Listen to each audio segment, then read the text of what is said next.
کہ کیا امام کی اپنی والدہ، اپنی زوجہ جو دختر رسول تھیں، جو جن کے لیے جو خود رسول خدا تھے وہ ان کی تعظیم کے لیے اٹھتے تھے اور ان کو جو ہے خاتون جنت کی عورتوں کی سردار کہا گیا، بی بی خدیجہ امہات المومنین، اور پھر اس کے بعد جنگ کربلا کا ایک بہت ہی بڑا اور نمایاں کردار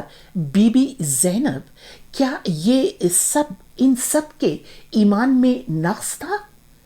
کیونکہ میں تو یہ سمجھتی ہوں کہ جیسے کہ بی بی زینب کے جو واقعات ہم سنتے ہیں تو جو کوفہ اور اس میں شام میں انہوں نے جس طرح سے خطبات دیے، مجھے تو وہ ایمان کے بھی اعلیٰ درجے پر نظر آئیں۔ پھر یہ جو اس میں خطبے میں یہ کہا گیا ہے کہ مرد عورت کا کفیل ہوتا ہے اور اس کا حصہ دگنا ہے، تو بالکل صحیح ہے، اس میں کوئی شک نہیں ہے، کیونکہ یہ جو ہمارا دین ہے یہ بہت ہی عملی دین ہے۔ اس میں مرد اور عورت کو دونوں کو بہت واضح طور پر فرائض سونپے گئے ہیں۔ عورت کو ایک اہم ترین فریضہ سونپا گیا ہے کہ وہ نسل انسانی کی بقا کے لیے کام کرے، یعنی وہ نسل انسانی کو آگے بڑھاتی ہے۔ جو بچہ ہے وہ عورت 9 ماہ رحم مادر میں رکھتی ہے، اس کے بعد جب وہ پیدا بھی ہو جاتا ہے تو پھر اس کو پال پوس کے اس کی تربیت کرتی ہے۔ تو اگر یہ سب کام عورتوں کو ہی کرنا ہے تو پھر مردوں کا تو کوئی کام رہ ہی نہیں جاتا، اس لیے انہیں کفالت کا کام سونپا گیا ہے۔ لیکن کہیں بھی پروردگار نے یہ نہیں کہا کہ اس کی وجہ سے عورت کمتر ہو گئی ہے۔ اب یہ کہ مرد جو ہے اس کا دوہرا حصہ ہے اور عورت کا جو ہے وہ مرد سے آدھا ہے، تو وہ بالکل یہی وجہ ہے۔ یہ ایک پریکٹیکل ریزن ہے جسے کہتے ہیں کہ یہ پریگمیٹزم ہے اسلام میں، کہ کیونکہ مرد کو کفالت کا فریضہ سونپا گیا اس لیے اسے حصہ بھی دگنا دے دیا گیا، کیونکہ وہ یہ نہ پوچھے کہ بھائی میں کیوں کروں کفالت، میرا تو اتنا ہی حصہ ہے جتنا عورت کا حصہ ہے، وہ کرے اپنی کفالت خود، اس لیے اس کو 2 حصے دیے گئے کہ وہ کفالت کرے۔ ہم نے تو کتابوں میں یہ بھی پڑھا کہ عورت جو ہے وہ اپنے بچے کی دودھ پلائی تک اپنے شوہر سے اس کا معاوضہ طلب کر سکتی ہے۔ اچھا، دوسرا جو اہم نکتہ ہے کہ عورت کی گواہی، 2 عورتوں کی گواہی ایک مرد کے برابر ہوتی ہے۔ بے شک اس کا قرآن میں تذکرہ ہے، لیکن یہ ایک مخصوص صورتحال کے لیے ہے، کیونکہ جیسے میں بار بار کہہ رہی ہوں کہ قرآن جو ہے وہ ہمارے لیے ایک گائیڈنگ بک ہے۔ تو کوئی بھی صورتحال ہو، کوئی بھی حالات ہوں، اس کے لیے کوئی نہ کوئی وہاں سے ہمیں گائیڈنس، کوئی ہدایت قرآن سے مل جاتی ہے۔ تو یہ جس پیرائے میں ذکر ہو رہا ہے قرآن میں آدھی گواہی کا، وہ مالی معاملات میں جو گھر سے باہر طے کیے جاتے ہیں، تو ان میں اگر ضرورت پڑے تو یہاں پر یہ لکھا ہے کہ اپنے مردوں میں سے جنہیں تم گواہی کے لیے پسند کرو تو 2 مردوں کی گواہی لیا کرو۔ اس کا مطلب ہے کہ یہ وہ معاملہ اتنا اہم ہے کہ ایک مرد کی گواہی بھی کافی نہیں ہے۔ یہ جو مالی مسائل ہوتے ہیں، کوئی معاہدے ہوتے ہیں، ایگریمنٹس ہوتے ہیں، وہ اتنے اہم ہوتے ہیں کہ تم گواہی کے لیے پسند کرو، جنہیں تم گواہی کے لیے پسند کرو تو 2 مردوں کی گواہی لیا کرو، تاکہ کسی قسم کا کوئی ابہام نہ رہے، کوئی اندیشہ نہ رہے۔ اور اگر 2 مرد نہ ہوں تو 1 مرد اور 2 عورتیں ہوں۔ اب 1 مرد اور 2 عورتیں ہوں، پہلے تو یہ بتائیے کہ جو معاملات، مالی معاملات باہر کے باہر ہی طے ہو رہے ہیں، اس میں عورت کو لانے کی ضرورت ہی کیا ہے؟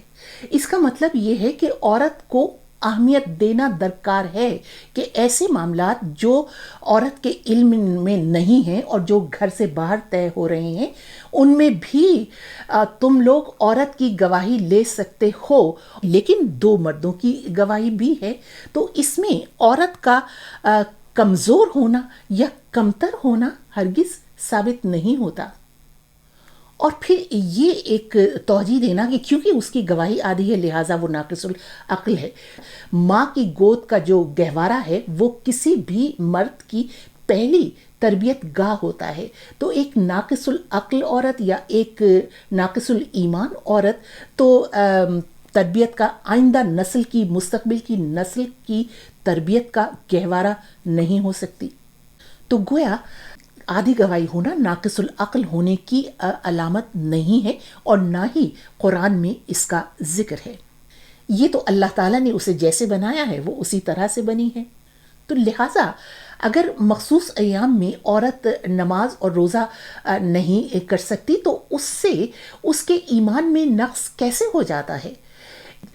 جب ہم پڑھتے ہیں کہ جس طرح سے رسول کی ہمارے نبی کی بیعت ہوتی تھی یا بعد میں خلفائے راشدین کی بیعت کی جاتی تھی تو کلمہ پڑھا جاتا تھا یا ان کا ہاتھ پکڑا جاتا تھا. اب یہ تو نہیں کہ اس فوراً ہی جا کر وہ سجدے پہ گر پڑتے تھے کہ جی یہ ہے ایمان. ایمان تو دل اور زبان ہے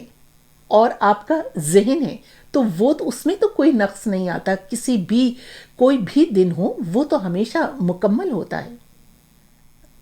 اور آپ لوگوں نے یہ جو قرآن کی سورہ احزاب ہے اس کا ترجمہ ضرور پڑھا ہوگا، جس میں جو پروردگار ہے وہ بار بار مرد اور عورت دونوں سے مخاطب ہو رہا ہے اور یہ کہا ہے واضح طور پر اس میں کہ عورت جو اعمال کرے گی، جو عمل کرے گی، اس کی جزا اور سزا اسے ملے گی، اور مرد جو اعمال کرے گا اس کی سزا اور جزا اسے ملے گی. بالکل یہاں پر یہ تو نہیں لکھا کہ اگر مرد کے جو اعمال ہیں اس کی جزا زیادہ ہے اور عورت کے جو اعمال ہیں اس کی جزا کم ہے، یا عورت کی سزا کم ہے یا مرد کی سزا زیادہ ہے. بالکل ایسا نہیں ہے.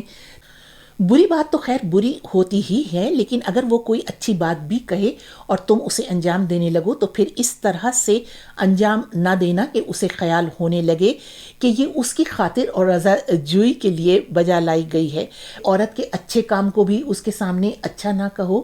جبکہ ہمارے سامنے تو یہ ہماری اسلامی تاریخ ہمیں یہ بتاتی ہے کہ خود ہمارے نبی اکرم صلی اللہ علیہ وآلہ وسلم نے صلح حدیبیہ میں اپنی زوجہ بی بی ام سلمہ سلام اللہ علیہ سے مشورہ کیا تھا، اور پھر جو کچھ انہوں نے مشورہ